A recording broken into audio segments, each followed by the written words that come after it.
Eu quero trazer aqui uma discussão sobre pulsão de morte em Dostoiévski.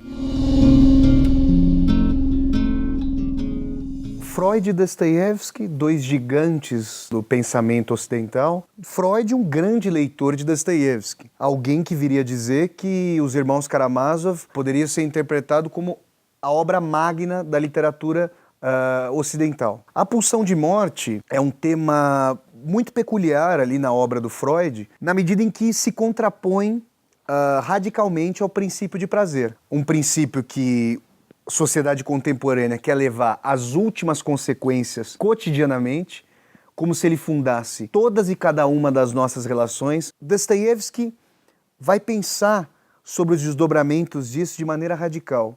Agora, é interessante perceber a virada de Eros, do princípio do prazer, para Thanatos, justamente nos últimos anos da vida do Freud. Porque num determinado momento da Viena ali de fins do século XIX, o menino Freud, caminhando com seu pai pela rua, sofreu um ataque antissemita e o pai não teria respondido a esse ataque sofrido pelos dois. A atitude combativa do Freud vem no sentido para resgatar uma dor que não foi apenas subjetivamente recalcada, mas foi historicamente recalcada e veio à tona num contexto de fratura completa, com a perseguição contínua aos judeus. E o Freud fica em Viena até os últimos momentos. Não queria deixar suas origens e, em grande medida, queria superar o pai e redimir o pai. Freud, ao fim e ao cabo, vai sair da cidade. Agora, a reflexão sobre o mal-estar na civilização é inescapável nesse sentido.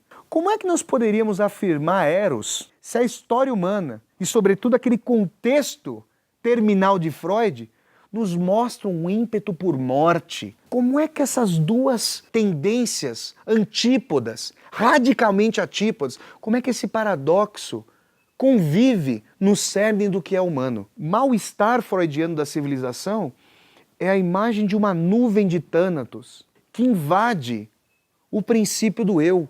Que eu maximizador das próprias satisfações é esse que caminha rumo à morte, não como a morte que o vai ceifar num determinado momento, mas que soergue movimentos de morticínio. Freud vai estudar, obviamente, a distinção entre o ego, o eu Flávio, o eu telespectador e o eu em meio à massa.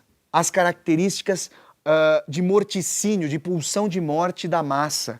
Agora vejam, quando nós voltamos ao século XIX para falar de Dostoiévski, é importante dizer que para Dostoiévski, a morte se dá, em grande medida, com a expulsão de Deus do âmbito histórico. Dostoiévski é um autor para quem ceifar a noção de eternidade da alma faz com que toda e qualquer ação esteja fadada a não ter sentido algum, a ser ceifada por uma morte que nós só não vivenciamos como algo concreto a cada momento, porque nós ficcionalizamos a noção de que a morte sempre vai ocorrer amanhã e nunca hoje. Dostoiévski está preocupado em pensar sobre uma vida que é vida para a morte, que não é uma vida mais que traz a dimensão de cura e evolução. Então me parece que, sim, Freud, em enorme medida, existe uma nota sobremaneira lúgubre no surgimento histórico de Thanatos. Em Dostoiévski, existe uma dimensão de tensionamento de Eros por Thanatos e de Thanatos por um Eros que já não se volta apenas sobre si mesmo. É nesse sentido que a pulsão de morte em Dostoiévski se reverbera também como pulsão de vida. Então, pessoal, eu deixo aqui o convite para que vocês se inscrevam no canal da Casa do Saber, assistam aos vídeos, possam disseminá-los e que esses vídeos venham instigá-los para ler mais, para buscar as obras, para que vocês se embebam das atmosferas desses grandes pensadores e autores da história.